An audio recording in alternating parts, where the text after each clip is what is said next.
ప్రభునందు ప్రియమైన వాళ్ళారా, ఈ దినం వర్తమానము నిమిత్తమై ఎజ్రా గ్రంథం 1వ అధ్యాయము 1 నుండి 7 వచనాలు చదువుకున్నాం కదా. ఈ దిన ఆరాధన సందేశం యొక్క టైటిల్ ఎజ్రా గ్రంథములోని దేవుని లక్షణ. ఎజ్రా గ్రంథము లోపలికి వెళ్ళడానికన్నా మునుపు మనము కాస్త ఇశ్రాయేలుల చరిత్రను ఇంత మునుపు తెలుసుకున్నాం, ఇంకొంచెం తెలుసుకోవడానికి ప్రయత్నము చేద్దాం.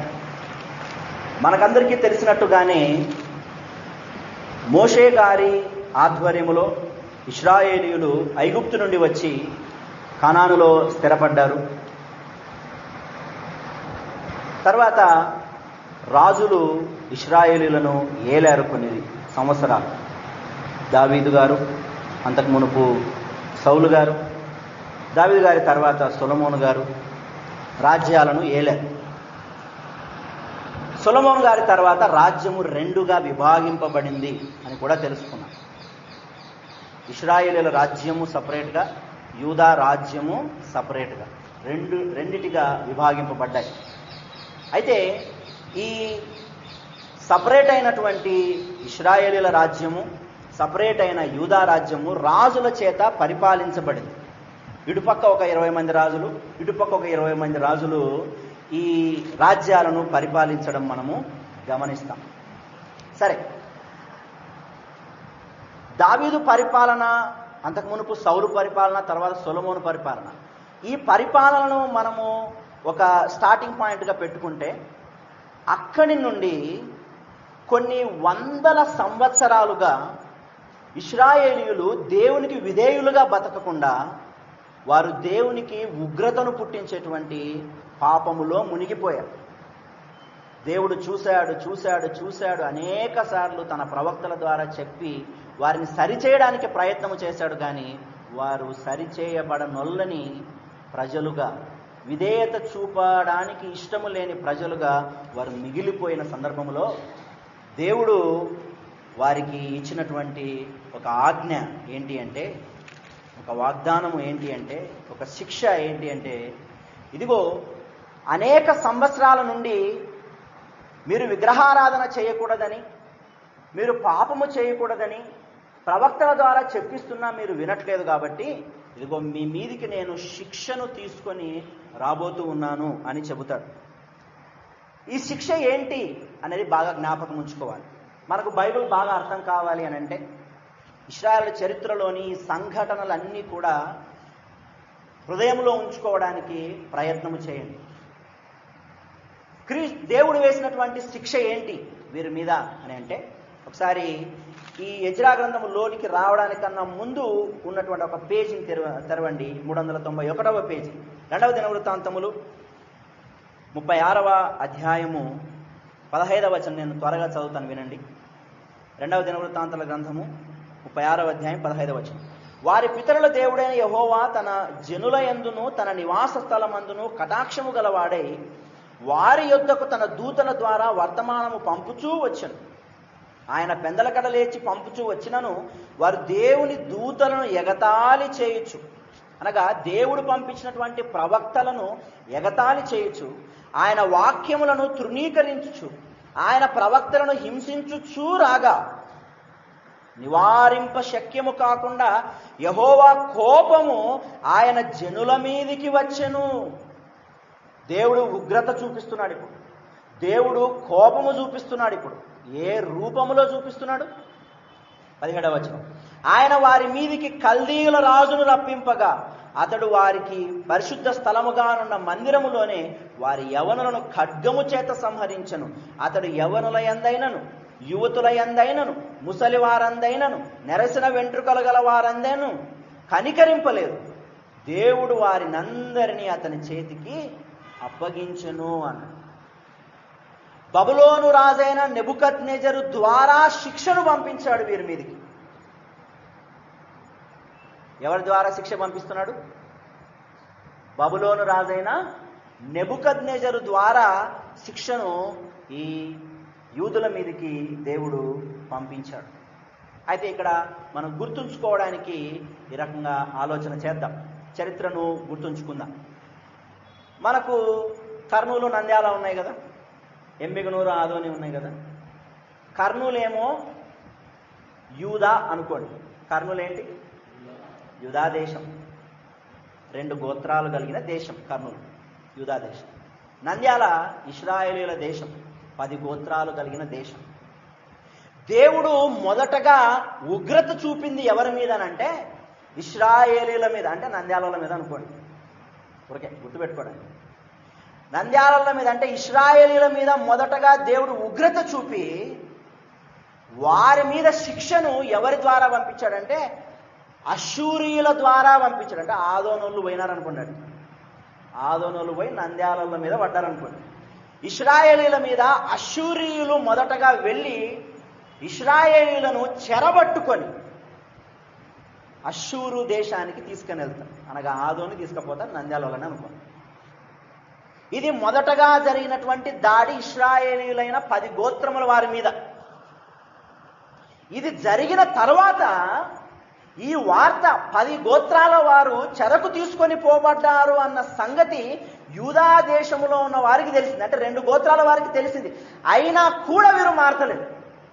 అంటే దేవుడు ఉగ్రత చూపించాడు అక్కడ అని తెలిసి కూడా కొన్ని సంవత్సరాల తరబడి ఇంకా పాపములోనే, ఇంకా విగ్రహారాధనలోనే, ఇంకా దేవునికి వ్యతిరేకమైనటువంటి దారిలోనే బతుకుతూ ఉన్నారు యూదావారు. అట్టి వారి మీదకి దేవుడు ప్రవక్తలను పంపించిన వారు వినకపోయేసరికి, ఇదిగో ఇశ్రాయేలును చూసి బుద్ధి తెచ్చుకోండి, ఇదిగో ఆదోనోళ్ళు నంద్యాల మీదకి వచ్చి వారిని చెరగా తీసుకుపోయారు, అనగా అష్షూరీయులు ఇశ్రాయేలు మీదకి వచ్చి చెరగా తీసుకొని పోయారు, దాన్ని చూసైనా బుద్ధి తెచ్చుకోను అని దేవుడు ప్రవక్తల ద్వారా హెచ్చరిక జారీ చేసిన ఈ యూదా జనము వినలేదు. అంటే కర్మలలో వినలేదు. అప్పుడు దేవుడు చేసిన పని ఏంటంటే ఎమ్మిగనూరు నుండి కర్నూలు మీదకి శిక్షణ తీసుకొస్తున్నాడు. అంటే బబులోను నుండి యూదా వారికి శిక్షణ తీసుకొని వస్తున్నాడు. ఈ దాడి ఎలా జరిగింది అని అంటే బాగా గుర్తుపెట్టుకోండి, 3 దశలలో జరిగింది దాడి. ఎన్ని దశలలో? 3 దశలలో జరిగింది. ఎప్పుడెప్పుడు జరిగింది? అదే అధ్యాయము 2వ దినవృత్తాంతములో 36వ అధ్యాయము 5వ వచనంలోని మొదటి పదాన్ని అండర్లైన్ చేసుకోండి. యెహోయాకీము. ఎవరు? యెహోయాకీము. ఇతను ఒక రాజు. 9వ వచనంలోని మొదటి పదం యెహోయాకీను. 11వ వచనంలోని మొదటి పదం సిద్కియా. 3 పదాలు చూసుకుని యెహోయాకీము, యెహోయాకీను, సిద్కియా. ఈ ముగ్గురు ఎవరు అనంటే యూదా వారికి రాజులు. ఎవరు వీరు? ఎవరు వీళ్ళు? యూదా వారికి రాజులు. యూదా వారి మీద బబులోను రాజైన నెబుకద్నెజర్ అనేటువంటి వ్యక్తి దాడి చేసి వాళ్ళని చెరబట్టుకొని తీసుకొని పోతాడు బబులోనికి. అది ఎలా జరిగిందనంటే 3 దశలలో జరిగింది. మొట్టమొదటి దాడి 5వ వచనంలో యెహోయాకీము రాజుగా ఉన్నప్పుడు జరిగింది. అప్పుడు కొంతమందిని చెరబట్టుకొని బబులోనుకు తీసుకొని వెళ్ళిపోయారు. ఈ చెరలోనే దానియేలు గారు, షడ్రక్, మెషక్, అబెద్నెగోలు ఉన్నారు. తర్వాత 2వ రాజైన కొన్ని సంవత్సరాల తర్వాత 2వ రాజైన, అంటే మనం చదువుకున్నటువంటి ఆర్డర్లో యెహోయాకీను అనేటువంటి ఈ రాజు ఉన్నప్పుడు కూడా నెబుకద్నెజరు, బబులోను రాజు అయిన నెబుకద్నెజరు 2వసారి దాడి చేసి మళ్ళీ వీళ్ళను పట్టుకొని, కొంతమందిని పట్టుకొని బబులోనుకు చెరగా తీసుకొని పోతాడు. ఇందులోనే హెజ్కేలు గారు ఉన్నారు. 3వది సిద్కియా. సిద్కియా రాజుగా ఉన్నప్పుడు కూడా బబులోను రాజు అయిన నెబుకద్నెజరు వచ్చి దాడి చేసి వీరిని పట్టుకొని బబులోనుకు తీసుకొని పోతారు. గుర్తుంటాయా? 3 సార్లు దాడి జరిగాయి. అంటే గ్యాప్ ఉంటుంది దాడిలో, సంవత్సరాలు గ్యాప్ ఉంటుంది. 3 రాజులు ఉన్నప్పుడు 3 సార్లు దాడి జరిగింది. వీళ్ళందరినీ పట్టుకొని వేలకు వేలుగా 3 బ్యాచ్ల్లాగా తీసుకొని వెళ్ళిపోయారు. ఇప్పుడు వాళ్ళందరూ ఎక్కడున్నారంటే బబులోను చెరలోన ఉన్నారు. ఇవే మాటలను తర్వాత మీరు ఇంటికి వెళ్ళినాక ధ్యానం చేసుకోవడానికి చెప్తున్నా. 2వ రాజుల గ్రంథం 24వ అధ్యాయాన్ని ఒకసారి చూద్దాం. 2వ రాజుల గ్రంథం 24వ అధ్యాయము మొదటి వచనంలోని మొదటి పదం యెహోయాకీము. 8వ వచనంలోని మొదటి పదము యెహోయాకీను. 18వ వచనంలోని మొదటి పదము సిద్కియా. అంటే మనకు ఎజ్రా గ్రంథములోని దేవుని లక్షణాలు అర్థం కావాలనంటే మొదటిగా ఈ దాడుల గురించి అర్థం కావాలి. ఎజ్రా గ్రంథం ఓపెన్ చేసి అవి చూపిస్తున్నాడు ఏందనుకోతుంది. చరిత్ర తెలుసుకోవాలి. అది తెలుసుకోకపోతే అందులో ఏం జరిగిందో అసలు ఏం అర్థం కాదు మనకు. ఎలా దాడి జరిగింది చూద్దాం. 24వ అధ్యాయం, 2వ రాజులు 24వ అధ్యాయము 2వ వచనం నేను చదువుతున్నాను, త్వరగా వినండి. యెహోవా అతని మీదికిని, అనగా యెహోయాకీము మొదటి రాజు, యెహోవా అతని మీదికిని తన సేవకులైన ప్రవక్తల ద్వారా తాను సెలవిచ్చిన మాట చొప్పున యూదా దేశమును నాశనము చేయుటకై దాని మీదికిని కల్దీయుల సైన్యములను, కల్దీయులు అంటే బబులోను వాళ్ళే, కల్దీయుల సైన్యములను, సిరియనుల సైన్యములను, మోయాబీయుల సైన్యములను, అమ్మోనీయుల సైన్యములను రప్పించెను. కేవలం బబులోను వారు అంటే బబులోను వారు మాత్రమే దాడి చేశారని కాదు. బబులోను చుట్టూ వారికి సహాయకరంగా ఇంకొంతమంది రాజులను తీసుకొచ్చుకుంటారు యుద్ధము చేయడానికి. సరే, వారందరూ కలిసి ఒకేసారి దాడి చేశారు. ఈ దాడిలో చాలా మందిని తీసుకొని వెళ్ళిపోయారు. అదే అధ్యాయము 12వ వచనం చూద్దాం. రెండవసారి జరిగిన దాడిలో అప్పుడు యూదా రాజైన యెహోయాకీనును అతని తల్లియు అతని సేవకులను అతని క్రింది అధిపతులను అతని పరివారమును బయలు వెళ్ళి బబులోను రాజు వద్దకు రాగా, బబులోను రాజు ఏలుబడిలో 8వ సంవత్సరమున అతని పట్టుకొనెను. మరియు అతడు యెహోవా మందిరపు ధననిధిలోనున్న పదార్థములను, రాజు ఖజానాలోనున్న సొమ్మును పట్టుకొని ఇశ్రాయేలు రాజైన సొలొమోను యెహోవా ఆలయమునకు చేయించిన బంగారపు ఉపకరణములన్నిటినీ యెహోవా సెలవిచ్చిన మాట చొప్పున తునకలుగా చేయించి ఎత్తుకొని పోయెను అన్నాడు. ఎత్తుకొని వెళ్ళిపోయారు. మొత్తం యెరూషలేములో దేవాలయాన్ని సొలొమోను ఘనంగా కట్టించాడు. ఆ మందిరం మీద దాడి చేశారు. మందిరంలో ఉన్న విలువైన వస్తువులను కూడా ఎత్తుకొని వెళ్ళిపోయారు. మనుషులను కూడా ఎత్తుకొని వెళ్ళిపోయారు. సరే, తర్వాత వచనం కూడా చూద్దాం. 15వ వచనం, 2వ దాడికి సంబంధించి. అతడు యెహోయాకీనును రాజు తల్లిని, రాజు భార్యలను, అతని పరివారమును, దేశంలోని గొప్ప వారిని చెరపట్టి యెరూషలేము నుండి బబులోను పురమునకు తీసుకొని పోయెను అన్నాడు. ఇది 2వ దాడికి సంబంధించిన విషయాలు. 18వ వచనంలో మొదటి పదములో ఏ రాజును చూసాం? సిద్కియా. ఏం పేరైన పేరు? సిద్కియా. ఇతన్ని ఏ రకంగా తీసుకొని వెళ్ళిపోయారు? అప్పుడు దాడి ఎలా జరిగిందో 25వ అధ్యాయము 7వ వచనాన్ని చదువుతాను, వినండి. 25వ అధ్యాయము 7వ వచనం. సిద్కియా చూచుచుండగా వారు అతని కుమారులను చంపించి, అనగా బబులోను వారు అతని కుమారులను చంపించి సిద్కియా కన్నులు ఊడదీయించి, ఆ సిద్కియా ఎవరు? రాజు. అతని కన్నులు ఊడదీయించి ఇత్తడి సంకెళ్లతో అతన్ని బంధించి బబులోను పట్టణమునకు తీసుకొని పోయిరి.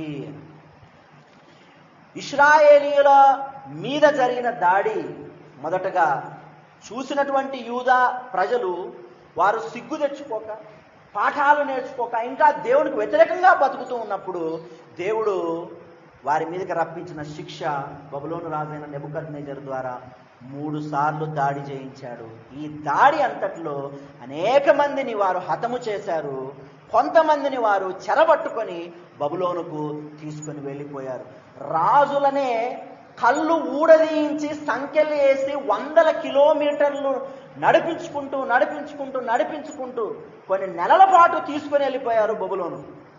రాజుని అట్లా చేసినారంటే ఇంకా మామూలు ప్రజానికాన్ని ఎలా చేసింటారో అర్థం చేసుకో. హింస హింస హింస, ఎంతగానో హింసింపబడ్డారు వారంతా కూడా. హింసింపబడి వీరు బబులోను చెర లోపలికి వెళ్ళిపోయారు. బబులోను చెర ఎన్ని సంవత్సరాలు చూద్దాం. 2వ దినవృత్తాంతాల గ్రంథం 36వ అధ్యాయం, 2వ దినవృత్తాంతాల గ్రంథం 36వ అధ్యాయం 21వ వచనాన్ని చదువుకుందాం. వీరు బబులోను చెరకు వెళ్ళిన తర్వాత ఎన్ని సంవత్సరాలు అక్కడ ఉన్నారు? ఇర్మియా ద్వారా పలుకబడిన యెహోవా మాట నెరవేరుటకై విశ్రాంతి దినములను దేశం అనుభవించు వరకు ఇది సంభవించను. దేశము పాడుగానున్న 70 సంవత్సరముల కాలము అది విశ్రాంతి దినములను అనుభవించను అన్నాడు.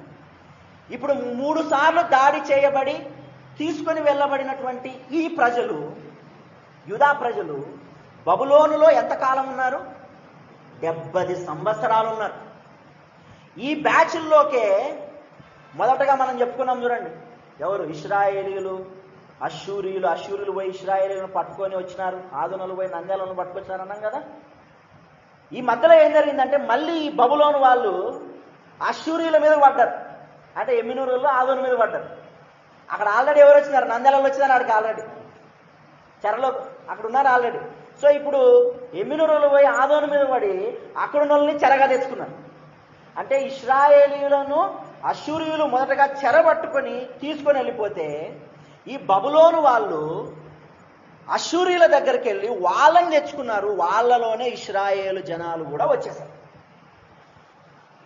ఇప్పుడు సొలొమోను గారి తర్వాత డివైడ్ అయినటువంటి ఈ 2 రాజ్యాలు ఉన్నాయి కదా, ఇప్పుడు చెరలో కలుసుకున్నాయి. ఎక్కడ కలుసుకున్నాయి? చెరలో కలుసుకున్నాయి. ఇప్పటి నుంచి యూదులు ఇశ్రాయేలీయులు సపరేట్గా మాట్లాడుకోమా. ఇశ్రాయేలీయులు అంటేనే అందరూ కలుపుకొని వచ్చేస్తారు. అర్థమవుతుందా? సో ఈ రకమైనటువంటి ఆలోచన మనం అర్థం చేసుకున్న తర్వాత జరిగేటువంటి సంభవాలు చూద్దాం. చూడండి, అదే 2వ దినవృత్తాంతాల గ్రంథం 36వ అధ్యాయము 22, 23 జస్ట్ చదవద్దండి, జస్ట్ చూడండి ఒకసారి. ఎందుకు చూడమంటున్నాను చదవద్దని? ఎందుకు చూడమంటున్నానంటే ఇవే మాటలతోనే ఎజ్రా గ్రంథం కూడా స్టార్ట్ అవుతుంది. గమనించారా? పారసీక దేశపు రాజైన కోరేషు ఏలుబడి యందు అన్నట్టుగా ఎజ్రా గ్రంథం 1వ అధ్యాయం 1వ వచనములో పారసీక దేశపు రాజైన కోరేషు ఏలుబడిలని స్టార్ట్ అవుతుంది. Exact same versus will be repeated even in the book of Ezra. మరి ఇక్కడ జరిగింది ఏంటో తెలియాలంటే ఇప్పుడు నేర్చుకున్నంతా తెలియాలి. మనం ఈ చరిత్ర అంతా మైండ్లో పెట్టుకుంటే మనకు ఎజ్రా గ్రంథంలో ఏముందో అర్థమవుతుంది, అందులో దేవుని లక్షణాలు ఏంటో అర్థమవుతుంది. రైట్? సరే, ఇంతవరకు మనం నేర్చుకున్నది ఏంటి? బబులోను వారు ఇశ్రాయేలీయుల మీద దాడికి వెళ్ళారు, యూదా వారి మీద దాడికి వెళ్ళారు. 3 సార్లు దాడి జరిగింది. 3 సార్లు కొంతమందిని తీసుకొని బబులోను చెరలోనికి తీసుకొని వచ్చారు. ఎన్ని సంవత్సరాలు బబులోను చెరలో ఉన్నారు? ఎన్ని సంవత్సరాలు? 70 సంవత్సరాలు ఉన్నారు. ఇర్మియా గారు చెప్పినటువంటి ప్రవచనం నెరవేర్పు ప్రకారము 70 సంవత్సరాలు వారు బబులోను చెర లోపల ఉన్నారు, దాసత్వము లోపల ఉన్నారు. సరే, ఇప్పుడు మొదటి వచనం చూద్దాం. ఎజ్రా గ్రంథం 1వ అధ్యాయం 1వ వచనం. పారసీక దేశపు రాజైన కోరేషు ఏలుబడిలో మొదటి సంవత్సరమందు ఇర్మియా ద్వారా పలుకబడిన తన వాక్యమును నెరవేర్చుటకై యెహోవా పారసీక దేశపు రాజైన కోరేషు మనస్సును ప్రేరేపింపగా అన్నాడు. ఇప్పుడు ఈ రాజు పేరును కూడా అండర్లైన్ చేసుకోవాలి మనం. ఎవరి రాజు? కోరేషు అనేటువంటి రాజు. 3 రాజులు అక్కడ చూసాం మనం. ఎవరెవరు? యెహోయాకీము, యెహోయాకీను, సిద్కియా. 3 రాజులు ఉన్నప్పుడు వారి మీద బబులోను వారు దాడి చేశారు. ఓకే, బబులోను రాజైన నెబుకద్నెజరు దాడి చేయించాడు. అయితే మీకు గుర్తుండే ఉంటుంది, దానియేలు గ్రంథములో దానియేలు గారికి నెబుకద్నెజరు రాజు ఒక రోజు నాకు కల వచ్చిందయ్యా, నేను కల మర్చిపోయినా, దాని భావం మాత్రం నాకు చెప్పాలా, కల చెప్పాలా, దాని భావం కూడా చెప్పాలని అడుగుతాడు. అందరూ వస్తారు, అక్కడ ఉన్నటువంటి జ్ఞానులందరూ వచ్చి నిలబడి, సరే రాజా నువ్వు చెప్పు, నీ కళ చెప్పు, మేము భావం చెప్తామంటాడు. రాజా ఏమంటాడు? సరిగా ఇల్లేదా నేను చెప్పినది, నేను కళ మర్చిపోయినా, కళ కూడా మీరే చెప్పాలా, భావం కూడా మీరే చెప్పాలా అంటాడు. ఎవరు? దారి చేసిన నెబుకద్నెజరు రాజే. అంటే ఇదెట్టా, ఇదేం వర్కౌట్ కాదయ్యా అని అంటే అప్పుడు రాజు అంటాడు, ఈ నాయనలకి సరైనటువంటి స్కిల్స్ లేవు, ఇన్ని రోజులు మోసం చేసినారు, వీళ్ళకి ఏదో దైవజ్ఞానం ఉన్నోళ్ళని చెప్పి వీళ్ళందరినీ పంపించేయండి. ఎవడెవడైతే దైవజ్ఞానం ఉందని చెప్పుకుంటాడు, ఎవడెవడికైతే కళల భావం ఉందని చెప్పుకుంటాడో వాళ్ళందరూ ఎక్కడెక్కడ ఉంటే ఆ జ్ఞానులందరినీ చంపిపడేయండి అని ఒక ఆజ్ఞ రిలీజ్ చేస్తాడు. అప్పుడు రిలీజ్ చేసినప్పుడు అందరిని చంపడానికని సైనికులు పోతూ ఉంటే అప్పుడు మొదటి చెరలో యెహోయాకీము రాజుగా ఉన్నప్పుడు చెరపట్టబడినటువంటి ఇశ్రాయేలీలలో యూదులలో ఉన్నటువంటి దానియేలు గారు ఆపుతారు. ఆపి ఏంటి మీ సమస్య ఏం చెప్పండి అంటే, ఇట్టి సమస్య అనగానే అంతే కదా, మెహూనా నన్ను తీసుకెళ్ళండి, నాకు నా దేవుడు ఉన్నాడు అని రాజు దగ్గర పోతే నెబుకద్నెజరు రాజు అతన్ని చూసి, నువ్వు చెప్తావా, భావం చెప్తావా అంటే, చెప్తానంటే, కల కూడా చెప్పాలి మళ్ళా అంటాడు. కల కూడా చెప్తాను నేను, ఏం ప్రాబ్లం లేదు అని షడ్రక్ మెషక్ అబేద్నెగోలు ప్రార్థన చేస్తూ ఉంటే దానియేలు గారు నిలబడి ఆయన ప్రార్థన చేసి ఆయన కలభావం చెప్తాడు, కల కూడా చెబుతాడు. కళ ఏంటి అంటే సింపుల్గా చెప్తాను, ఎక్కువ లేకుండా. ఒక ప్రతిమ కనిపిస్తుంది, అనగా ఒక విగ్రహం కనిపిస్తుంది. మీరు పాస్పోర్ట్ సైజ్ ఫోటో చూస్తున్నారు, పాస్పోర్ట్ సైజ్ తల ఇదివరకే కదా ఉండేది. ఈ తల ఏంటి అని అంటే బబులోను రాజ్యం. ఈ కింద ఛాతి భాగం ఏంటి అంటే మాదీయ పారసీకుల రాజ్యం. ఈ తల అయినటువంటి బబులోను రాజ్యము చాలా బలమైనది, బంగారు. ఇది వెండి, మాదీయ పారసీక రాజ్యం. ఓకే, దానియేలు గారు చెప్పినటువంటి ఈ కళ భావాన్ని చూసి నెబుకద్నెజర్ గారికి ఇంకా మైండ్ బ్లాక్ అవుతుంది. ఎందుకంటే నా కళ నువ్వెట్ట చెప్తావు చెప్పు, నాకు వచ్చిన కళ నిన్ను చెప్పమంటే నువ్వు ఎట్ట చెప్తావు. కానీ దానియేలు గారు చెప్తున్నారు ఇక్కడ, నెబుకద్నెజర్కి ఫీజులు ఎగిరిపోతాయి. దాని భావం చెప్పన్నప్పుడు, రాజా నువ్వు కొన్ని సంవత్సరాలు బతుకుతావు, ఎట్లా బతుకుతావు అని అంటే నీ రాజ్యము బంగారు రాజ్యం, స్వర్ణ రాజ్యం నీది అంటే, అవునా, వెరీ గుడ్, వండర్ఫుల్ అంటే చాలా సంతోషంగా ఉంది నాకంటాడు. తగ్గు నెక్స్ట్ వస్తారు ఎవరు, మాదీయ పారసీకులు వస్తారు. వచ్చి నీ రాజ్యాన్ని తుత్తునియలు చేసి మాదీయ పారసీకులు చేజెక్కించుకుంటారు నీ రాజ్యాన్ని అని. ఆ రాజే, ఆ మాదీయ పారసీకులకు సంబంధించినటువంటి రాజే కోరెషు గారు. ఎవరి కోరెషు? బబులోను రాజ్యాన్ని కూలదోసేవాడు కోరెషు, స్వర్ణ రాజ్యాన్ని కూలదోసేవాడు కోరెషు. వచ్చి బబులోనులను ఓడించి తాను రాజుగా అంటే రాజుగా కాదు, చక్రవర్తిగా తాను సింహాసనాన్ని అధిష్ఠించాడు. అది కోరెషు గారు. సైరస్ ద గ్రేట్ అని పిలుస్తారు. మనకు అలెగ్జాండర్ ద గ్రేట్ తెలుసు కదా, సైరస్ ద గ్రేట్ అని పిలుస్తారు చరిత్రలో. సరే, ఇప్పుడు ఆరాధన వాక్యంలోకి వద్దాం. ఇదంతా ఏంటి? చరిత్ర తెలియకపోతే మనకు బైబిల్ అర్థం కాదు. కాబట్టి చరిత్రను తెలుసుకోవడానికి ప్రయత్నం చేద్దాం. సరే, ఇప్పుడు మొట్టమొదటి మాట ఎజ్రా గ్రంథములోని దేవుని లక్షణాలలో మొట్టమొదటి మాట, రాజులకు ఆజ్ఞ ఇచ్చే రారాజైన దేవుడు. రాజులకు ఆజ్ఞలు ఇచ్చే రారాజైనటువంటి దేవుడు. అసలు ఈ కోరెషు గారు ఎవరు అనంటే, వినండి, చక్రవర్తిగా ఉన్నవాడు. రాజుగా ఉన్నవాడికి చక్రవర్తిగా ఉన్నవాడికి తేడాలేంటి? రాజుగా ఉన్నవాడికి చక్రవర్తిగా ఉన్నవాడికి తేడాలేంటి అనంటే, మన భారతదేశంలో రాష్ట్రాలు ఉన్నాయా? రాష్ట్రాలు ఉన్నాయి. రాష్ట్రానికి ముఖ్యమంత్రి ఉన్నట్టు రాజ్యానికి రాజు ఉంటాడు. ఓకే, మన దేశంలో ఎన్నో రాష్ట్రాలు ఉన్నాయి. ప్రతి రాష్ట్రానికి ఒక ముఖ్యమంత్రి ఉన్నట్టు ఈ ప్రపంచంలో ఎన్నో రాజ్యాలు ఉన్నాయి. ప్రతి రాజ్యానికి ఒక రాజు ఉంటాడు. అయితే భారతదేశం అంతటికి కూడా ప్రధానమంత్రులు ఎంతమంది? ఒకడే ప్రధానమంత్రి. అలాగే ఈ రాజ్యములన్నిటినీ కూడా భయకంపితులను చేసి, దాడి చేసి తన వశము చేసుకున్నటువంటి ఒకే ఒక్కడు చక్రవర్తిగా ఉంటాడు. అర్థమవుతుందా? అనేక రాజ్యములను, రాజులను గుప్పెట్లో పెట్టుకున్నవాడు చక్రవర్తి. ఆ చక్రవర్తి ఇక్కడ ఉన్నటువంటి కోరెషు గారు. అయితే ఈ కోరెషు చక్రవర్తిగా ఉన్నాడు, రాజుగా ఉన్నాడు అని అంటే అర్థం ఏంటి? రాజు యొక్క శక్తి మనకు తెలుసు కదా. రాజుకు 3 లేదా 4 రకాలైనటువంటి బలాలు ఉండాలి. ఏమేమో తెలుసా? ఒకటి, భుజబలం ఉండాలి, అంటే శక్తి, యుద్ధాలు చేయగలిగినటువంటి నైపుణ్యం ఉండాలి, మంచి శక్తిపరుడైనటువంటి రాజుగా ఉండాలి. రెండవది, బుద్ధిబలం ఉండాలి. ఓన్లీ భుజబలం ఉంటే సరిపోదు, బుద్ధిబలం ఉండాలి, జ్ఞానం ఉండాలి. రాజ్యాన్ని నడిపించాలన్నా, శత్రువులను మట్టి కరిపించాలన్నా, సంవత్సరాలు తన రాజసాన్ని నిలుపుకోవాలన్నా కూడా బుద్ధిబలం ఉండాలి రాజుకు. తర్వాత ధనబలం ఉండాలి. ధనబలం లేకపోతే ఏమి చేయలేడు. ఆ తర్వాత ఇతనికి ఉండవలసినటువంటిది మనోబలం, అనగా భుజబలం ఉన్నా, బుద్ధి బలం ఉన్నా, మనోబలం ఉన్నా మనము గుర్తుంచుకోవాల్సినది చివరిగా ఈ మనోబలము లేకపోతే, అనగా ధైర్యము లేకపోతే రాజుగా ఎవడు కూడా నిలబడలేడు, నిలదొక్కుకోలేడు. అంటే రాజుగా ఉండడం ఒక దేశానికనంటే చాలా స్ట్రెస్ఫుల్ జాబ్ అది. మనం మన కుటుంబాన్ని పోషించనీకే తిప్పలు పడతాం.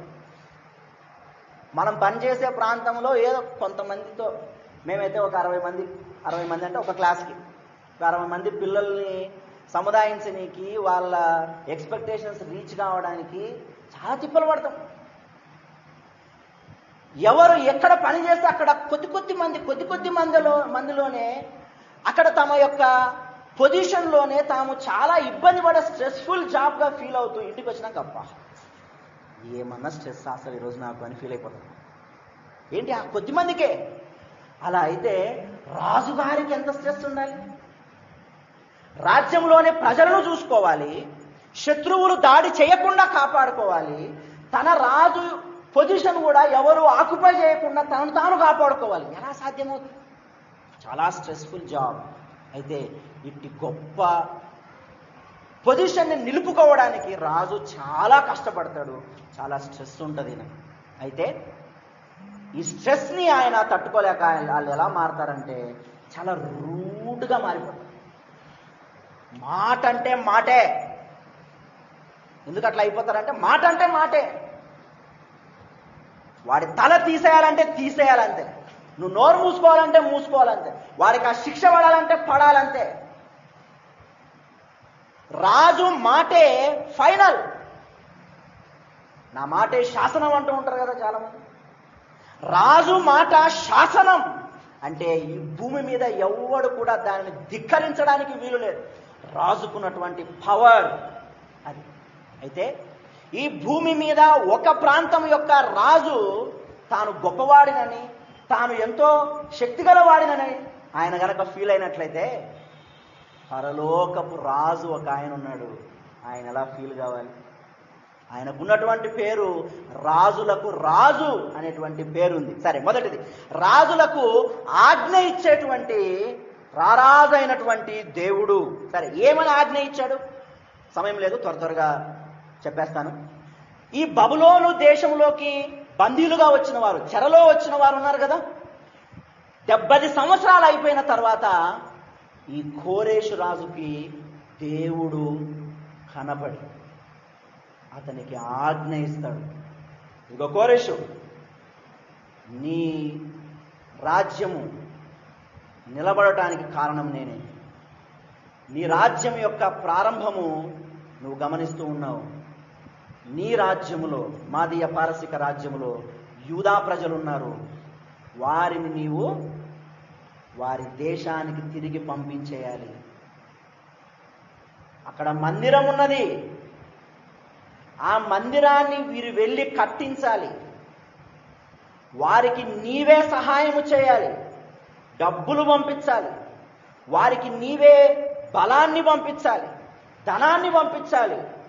వారికి ఏ ఆటంకం లేకుండా వారు యెరూషలేముకు చేరేలాగా నువ్వే చూసుకోవాలి అని ప్రపంచానికి చక్రవర్తి అయినటువంటి కోరేషుకు దేవుడు ఆజ్ఞాపించాడు. మన దేవుడు ఎలాంటి దేవుడు అనంటే, ఆయన రాజులకు రాజు అయినటువంటి వాడు. అతనే చెప్తాడు. ఎవరు? 2వ వచనము చివరి మాటలో చదువుతా వినండి. 2వ వచనం, యెజ్రా గ్రంథం 1వ అధ్యాయం 2వ వచనం చివరి మాట.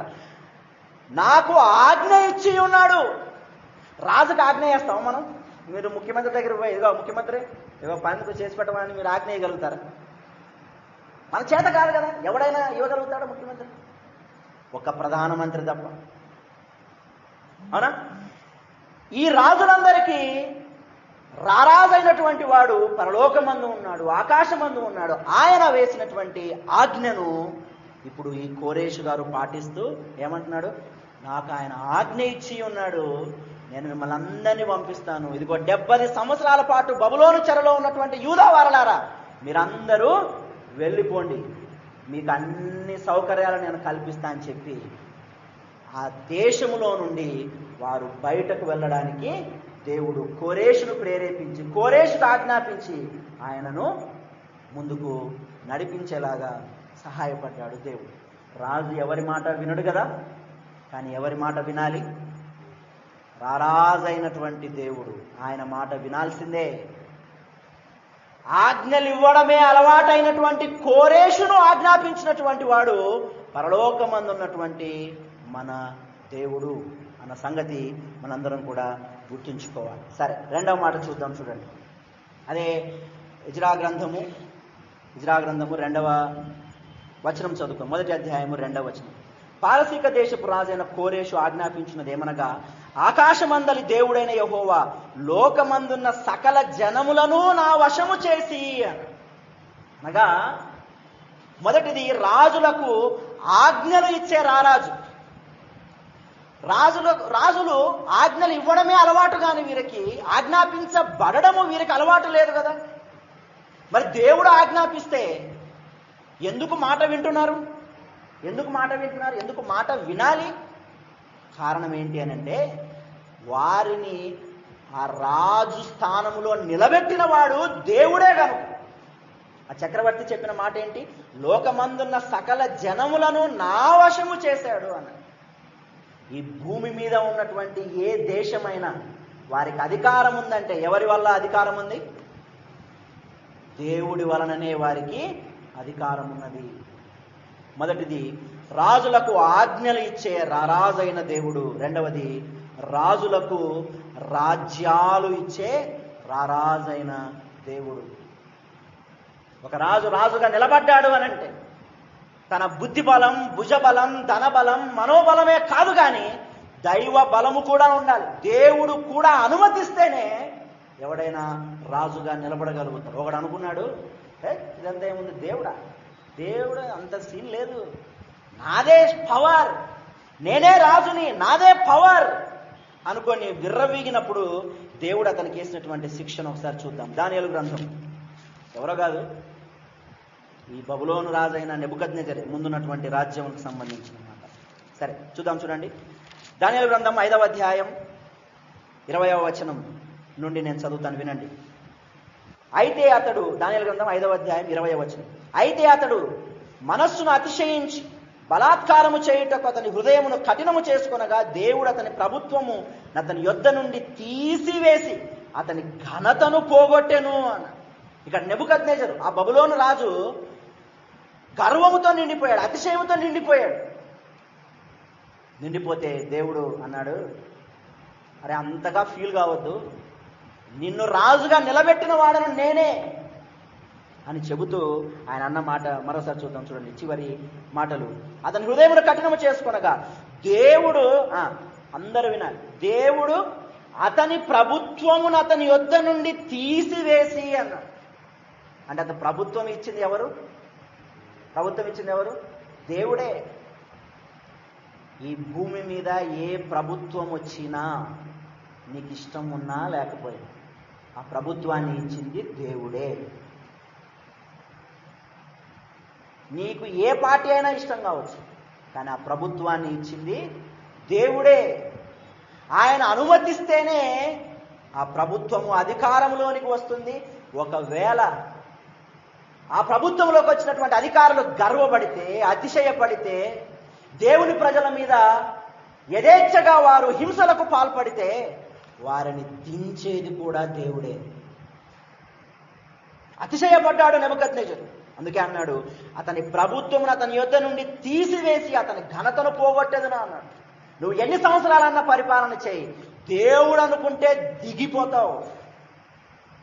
ఆ అధికారం ఇచ్చింది దేవుడే. తర్వాత అంత మాత్రమే కాదు, కేవలం అధికారాన్ని తీసివేయడమే కాదు, తర్వాత జరిగించుకోండి 21వ వచనం. అప్పుడు అతడు మానవుల యొద్ద నుండి తరిమేస్తారు మానవులు అతన్ని. తర్వాత పశువుల వంటి మనస్సు గలవాడాయను, మహోన్నతుడగు దేవుడు మానవ రాజ్యములలో ఏలుచు ఎవరిని స్థాపింపకోరునో వారిని స్థాపించునని అతడు తెలుసుకొని వరకు అతడు అడవి గాడిదల మధ్య నివసించుచు పశువుల వలె గడ్డి మేయిచు ఆకాశపు మంచు చేత తడిసిన శరీరము గలవాడాయను. బెల్షస్సరు, అతని కుమారుడవగు నీవు అనగా నెబుకద్నెజరు కుమారుడు నీవు ఈ సంగతి అంతయు ఎరిగియుండి నీ మనస్సును అణుచుకొనక పరలోకమందున్న ప్రభువు మీద నిన్ను నీవే హెచ్చించుకొంటివి అంటూ దేవుడు అక్కడ ఇస్తున్నటువంటి హెచ్చరికలను మనం గమనిస్తాం. 27వ వచనం కూడా చదువుకుందాం. ఫెరేస్ అనగా నీ రాజ్యము నీ యొద్ద నుండి విభాగింపబడి మాదీయులకును పారసీకులకును ఇయ్యబడును. పారసీక రాజైనటువంటి కోరేషు అని చదువుకున్నాం యెజాగ్రంథం 1వ అధ్యాయం 1-2 వచనాలను. ఎవరు ఇచ్చారు కోరేషుకు ఆ అధికారం? చక్రవర్తిగా నిలబడ్డానికి అధికారం ఎవరిచ్చారు అని అంటే దేవుడే ఇచ్చాడు. దేవుడే ఆ ప్రభుత్వాన్ని అతనికి ఇచ్చాడు. మన దేవుడు, మన రాజు ఎలాంటి వాడు అనంటే ప్రభుత్వాలను నడిపేటువంటి వాడు ఆయన. ప్రభుత్వాలను తన ఆధీనంలో ఉంచుకునేవాడు ఆయన. ఏది జరిగినా సరే అది ఆయన అనుమతి లేనిదే జరగదు అన్న సంగతి మనందరం కూడా గుర్తుంచుకోవాలి. సరే, చివరి మాట చూసుకుందాం. చూడండి, యెజాగ్రంథం 6వ అధ్యాయము 9వ వచనం. యెజాగ్రంథం 6వ అధ్యాయము 9వ వచనాన్ని చదువుకుందాం. యెజాగ్రంథం 6వ అధ్యాయము 9వ వచనం. మరియు ఆకాశమందలి దేవునికి దహన బలులు అర్పించుటకే కోడలే గాని, గొర్రె పొట్టేళ్లే గాని, గొర్రె పిల్లలే గాని, గోధుమలే గాని, ఉప్పే గాని, దాని ద్రాక్షారసమే గాని, నూనెయే గాని యెరూషలేములోనున్న యాజకులు ఆకాశమందలి దేవునికి సువాసన అయిన అర్పణలను అర్పించి రాజును అతని కుమారులను జీవించునట్లు ప్రార్థన చేయు నిమిత్తమై వారు చెప్పిన దానిని బట్టి ప్రతిదినము తప్పకుండా వారికి కావలసినదంతయు ఇయ్యవలెను అన్నాడు. ఇక్కడ ఇంకొక రాజు, ఈ కోరేషు తర్వాత ఉన్నటువంటి మరొక రాజు యెహోవా మందిరమును కట్టకుండా నిలిపేస్తాడు, ఆపేస్తాడు. ఆపినప్పుడు అక్కడికి వెళ్ళినటువంటి అధికారులు ఆయనకు కాస్త చెప్పిన తర్వాత ఏమేమి జరిగిందని మొత్తం చెప్పిన తర్వాత ఫైనల్గా ఆయన వీటన్నిటిని ఆలోచన చేసి కొన్ని ఆధారాలు సేకరించుకున్న తర్వాత అతనిలో భయం పుడుతుంది. భయం పుట్టి చివరిగా చెప్పిన మాట, చివరి లాస్ట్ 3 లైన్లు 9వ వచనం, రాజును అతని కుమారులను జీవించునట్లు ప్రార్థన చేయు నిమిత్తమై అన్నాడు. అంటే నేను బతకాలి అంటే ఆయన పర్మిషన్ ఉండాలి. నేను కానీ నా కుమారులు కానీ జీవించాలనంటే, రాజైనటువంటి నా కుమారులు, రాజైన నేను బతకాలి అనంటే రారాజైన దేవుని పర్మిషన్ ఉండాలి అని చెప్పి అతను రిక్వెస్ట్ పెట్టుకున్నాడు. ఏమని? నా కోసం దయచేసి ప్రార్థన చేయండి అని. 3వ మాట, రాజులకు ఆయుష్నిచ్చే రారాజైన దేవుడు. మొదటిది రాజులకు ఆజ్ఞలు ఇచ్చే రారాజు, రెండవది రాజులకు రాజ్యాలు ఇచ్చే రారాజు, మూడవది రాజులకు ఆయుష్నిచ్చే రారాజు. ఎవరు ప్రభుత్వంలో ఉన్నా, ఎవరు చేసినా సరే వారికి అధికారం ఇచ్చింది దేవుడే అన్న సంగతి గుర్తుంచుకుందాం. సరే, చివరిది 4వది చదువుకుందాం. రాజులు కాని వారికి రాజరికం ఇచ్చినటువంటి దేవుడు. వీళ్ళెవరు? రాజులు కాని వారికి రాజరికం ఇచ్చిన దేవుడు. వీళ్ళెవరు? ఎవరో కాదు, నువ్వు నేను. మనం రాజులమా? మన రాజులం కాదు కదా. కానీ మనల్ని దేవుడు రాజరికములోకి తీసుకొని వచ్చాడు. ఎలా తీసుకొని వచ్చాడు? ప్రభు అయిన యేసుక్రీస్తు ద్వారా. రారాజైనటువంటి దేవుడు తనను తాను తగ్గించుకొని లోకానికి వచ్చి ఆ రాజు రక్తము చిందించగా, ఆ దేవుడు రక్తము చిందించగా, ఆ రక్తములో కడుగబడినటువంటి మనము దత్తపుత్రులమయ్యాము. ఈ రాజుకి రాజరికము మన సొంతమైంది. మరి మనమేం చేయాలి? రాజులు కాకుండా దేవుడు మనల్ని రాజరికంలోకి తీసుకొని వచ్చాడు కదా. మరి మనమేం చేయాలి? చివరి మాట యెజ్రాగ్రంథం 9:10 చదువుకొని ముగించుకుందాం. యెజ్రాగ్రంథం 9వ అధ్యాయం 10వ వచనం. మా దేవా, ఇంత కృపనొందిన తర్వాత మేమేమి చెప్పగలము? మన మీద దేవుడు చూపించింది ఏంటి? కృప. 8వ వచనం చదువుతున్నాం. అయితే ఇప్పుడు మా దేవుడు మా నేత్రములను వెలుగునిచ్చి అన్నాడు. ఇశ్రాయేలులను బబులోను దాసత్వంలో నుంచి బయటకు తీసుకొని వచ్చినట్టు నన్ను సాతాను దాసత్వంలో నుండి బయటకు తీసుకొని వచ్చాడు. చీకటిలో నుండి బయటకు తీసుకొని వచ్చాడు. మన మనోనేత్రములను వెలిగించాడు. మా దేవుడు మా నేత్రములను వెలుగునిచ్చి మా దాస్యములో మమ్మను కొంచెము తెప్పరిల్ల చేయునట్లు అన్నాడు. కొంచెము అన్న మాట అన్నాడు, కానీ నిజానికి వారికి కొంచెమేమో, మనకైతే సంపూర్ణమైన రక్షణను దేవుడు అనుగ్రహించాడు. చివరిగా చెప్పిన మాట, ఇంత కృప పొందిన తర్వాత మేమేమి చెప్పగలము మా దేవా, రాజులము కాము మనము, కానీ దేవుడు అన్నాడు, మిమ్మల్ని రాజులైన యాజక గుంపులో నేను చేరుస్తున్నా. ఈ లోకములో మనకున్న స్థితి ఏదైనా, మనం గుడిసెలో ఉన్నా, పెంకుటిల్లో ఉన్నా, పక్కా హౌస్లో ఉన్నా, ఎక్కడ ఉన్నా సరే, మనకి ఈ లోకములో ఉద్యోగాలు వచ్చినా రాకపోయినా, ఏ పని ఉన్నా లేకపోయినా, ఏ బంధాలు మనల్ని కాపాడడానికి నిలబడకపోయినా, ఇదిగో దేవుడు చెబుతూ ఉన్నాడు, నీ కొరకు రారాజైన నేను ఉన్నాను. రాజులకు ఆజ్ఞ ఇవ్వగలిగినటువంటి వాడను నేను, రాజులకు రాజ్యాలు ఇవ్వగలిగినటువంటి వాడను నేను, రాజులకు ఆయుష్నివ్వగలిగినటువంటి వాడను నేను, నిన్ను రాజుగా చేయగలిగిన వాడను నేను అని దేవుడు చెప్పి మనము ఆయన దగ్గరకు వచ్చినప్పుడు మనం రాజులను చేశాడు. ఈ రాజరికము ఇప్పుడు మనము అర్థం చేసుకోలేమేమో, ఇప్పుడు మనం అనుభవించట్లేదేమో, రాజులుగా అయినట్టు మనకు అర్థం కావట్లేదేమో, కానీ ఒక రోజు వస్తుంది మనం ఆయన దగ్గరకు పోయినప్పుడు మనము నిజముగా రాజరికం యొక్క ఆ రుచిని దేవుడి దగ్గర అనుభవిస్తాం. ఇది దేవుడు చేయబోతున్నటువంటి కార్యం. ఎవరైతే ఇప్పుడు రాజులుగా చలామణి అవుతున్నారు, ఎవరైతే ఇప్పుడు పెద్ద పెద్ద అధికారులుగా ఉన్నారు, వాడి దగ్గరికి వెళ్ళాలంటే అపాయింట్మెంట్ అడుక్కొని వెళ్ళాలి నువ్వు. ఇప్పుడు ఇక్కడ అడుక్కుంటున్నటువంటి నీవే, ఇప్పుడు ఇక్కడ చిన్నవాడిగా ఉన్న నీవే, ఎవరు పట్టించుకొని వాడిగా ఉన్నటువంటి మనమే పొద్దున రాజులు కాబోతూ ఉన్నాం దేవుని యొక్క సన్నిధిలో. ఇట్టి కృప అనుగ్రహించినటువంటి దేవుని స్తుతిద్దాం. తల వంచండి, కళ్ళు మూసుకొని ఆరాధనలో ముందుకు కొనసాగుతాం. తల వంచి కళ్ళు మూసుకొని, యూదా వారిని బబులోను దాస్యములో నుండి బయటకు తీసుకొని వచ్చినారు. మనల్ని పాపపు దాస్యత్వములో నుంచి బయటకు తీసుకొని వచ్చారు. ఇశ్రాయేలుల నేత్రములు వెలిగించినట్లు మన మనోనేత్రములను వెలిగించాడు. ఆయన కృప చూపాడు. కృప చూపకపోతే దాసత్వములోనే ఉండిపోయేవారు, కృప చూపకపోతే అంధకారంలోనే ఉండేవారు, క్రీస్తు రాకపోతే రక్షణ లేని ప్రజలుగా ఉండేవారు. దేవుడు చేసిన కార్యాన్ని బట్టి ఆయన స్తుతిద్దాం. ఆయన ఇచ్చిన రాజరికాన్ని బట్టి దేవుణ్ణి కనపరుద్దాం. ఆయన రాజసాన్ని బట్టి ఆయన గొప్పతనాన్ని జ్ఞాపకం చేసుకుంటూ ఆయన ఆరాధిద్దాం. తల వంచండి, కళ్ళు మూసుకొని ఆరాధనలో ముందు కొనసాగుదాం. ప్రేరేపించబడిన వారు ఆరాధన చేయాలి.